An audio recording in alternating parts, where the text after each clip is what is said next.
Sambutan Imam Besar. Welcoming speech by the Grand Imam of Istiqlal, Nazaruddin Umar.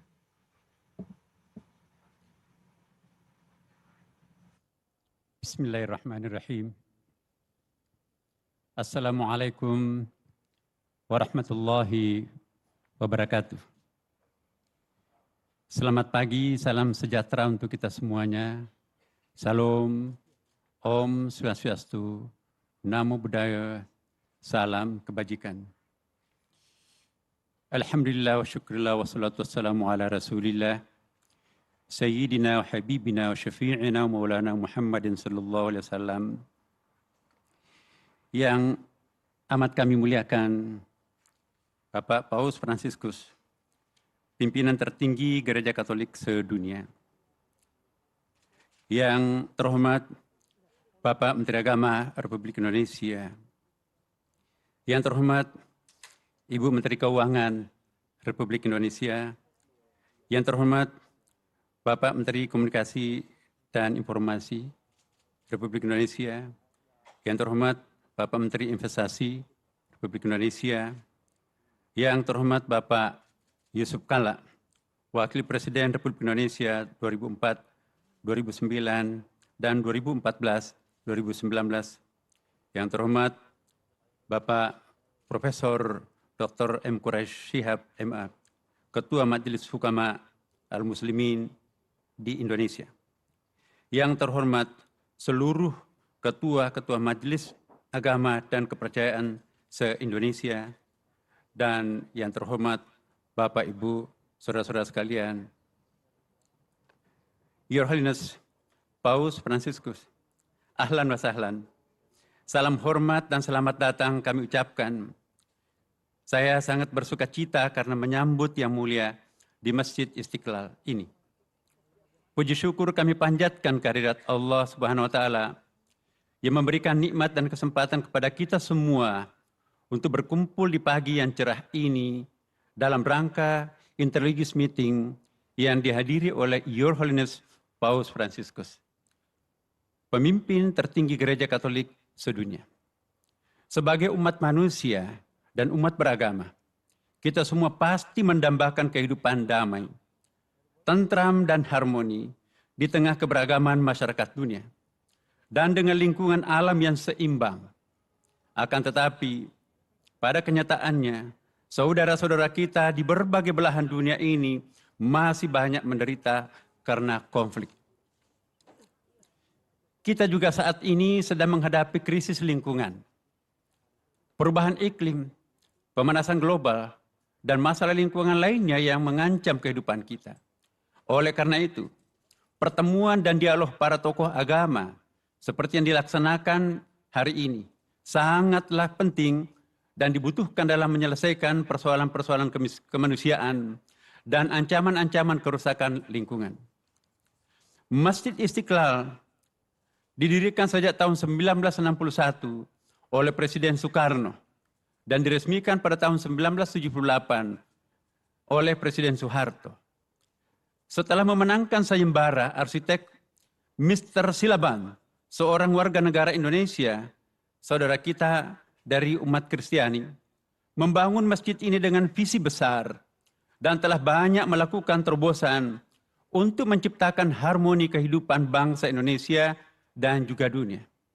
Masjid Istiqlal yang telah direnovasi oleh Presiden Joko Widodo bukan hanya rumah ibadah umat Islam, tetapi juga rumah besar untuk kemanusiaan.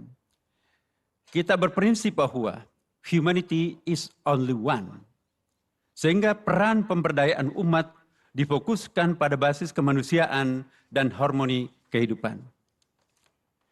Semenjak saya bertugas sebagai imam besar Masjid Istiqlal, saya telah menegaskan bahwa Masjid Istiqlal bukan hanya rumah ibadah bagi kita umat Islam, tetapi juga sekaligus rumah besar bagi kemanusiaan. Kita berharap dan berprinsip bahwa tadi humanity is only one, maka siapapun boleh masuk dan mendapatkan manfaat dari Masjid Istiqlal. Tentu saja dengan ketentuan dan adat istiadat yang berlaku di lingkungan Masjid Istiqlal ini. Siapapun boleh masuk untuk mencari kebaikan bagi umat manusia melalui masjid ini. Sejak awal, Masjid Istiqlal berfungsi untuk membudayakan dan melayani semua orang. Hadirin yang berbahagia, di samping acara-acara ritual keagamaan Islam, Masjid Istiqlal juga secara reguler melaksanakan kegiatan interfaith, interculture, diplomatic activities, dan lainnya. Masjid Istiqlal dilengkapi dengan berbagai fasilitas pembelajaran formal dari kelompok bermain, taman kanak-kanak, Raudatul Atfal, pendidikan dasar dan menengah yang siswanya mencapai 1.100 pelajar.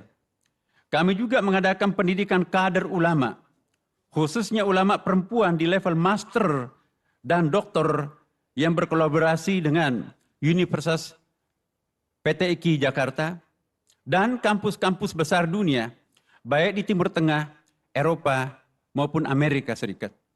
Semua ini bertujuan untuk menciptakan ulama masa depan yang moderat dan mendunia. Selain itu, Masjid Istiqlal juga dilengkapi dengan fasilitas olahraga dan seni berupa gym center, retreat, panggung kesenian, pusat kuliner, dan bisnis center yang dapat diakses oleh semua warga, termasuk komunitas non-muslim. Basement dan lapangan parkir 2 lantai yang mampu menampung sekitar 1.000 kendaraan roda 4 dapat digunakan oleh jamaah Masjid Istiqlal, katedral, dan warga masyarakat lainnya. Masjid Istiqlal adalah satu-satunya masjid negara yang juga diharapkan mampu memberikan pembinaan terhadap lebih dari 1 juta masjid dan musala yang bertebaran di seluruh kepulauan negara Kesatuan Republik Indonesia. Dalam konteks ini, Imam Besar Masjid Istiqlal Jakarta diberi kepercayaan juga sebagai President of International Grand Imam Association dan President of National Imam Association. Masjid Istiqlal ini juga berfungsi untuk merawat toleransi dan moderasi umat beragama di Indonesia. Kita semua telah melakukan terobosan besar untuk merawat toleransi dan moderasi umat beragama di Indonesia dengan dibangunnya terowongan silaturahim, the Tunnel of Friendship, yang menghubungkan Masjid Istiqlal dan Gereja Katedral.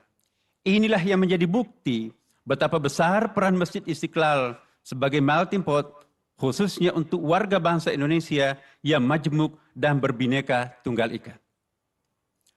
Untuk menjaga kelestarian lingkungan, Masjid Istiqlal juga melakukan transformasi menuju green building yang ramah lingkungan, sehingga menjadi rumah ibadah pertama di dunia yang meraih sertifikat Excellent in Design for Greater Efficiency Age dari World Bank, Bank Dunia, sebagai rumah ibadah dengan bangunan rumah lingkungan atau green building.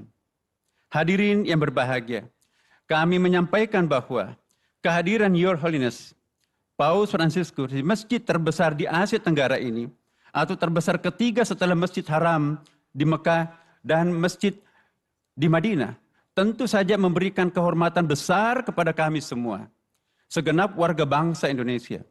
Kami sangat berbahagia bahwa Bapak Paus memberikan apresiasi kepada bangsa dan komunitas kami dengan mengunjungi negara dan tempat suci kami, kebanggaan kami di Istiqlal ini. Insya Allah, pesan dan cita-cita yang disampaikan oleh Your Holiness Paus Fransiskus tentu akan menambah semangat kita semua untuk menyuarakan harmoni di antara kita semua. Semoga Tuhan Yang Maha Kuasa memberkahi kita semuanya. Terima kasih. Wassalamualaikum warahmatullahi wabarakatuh.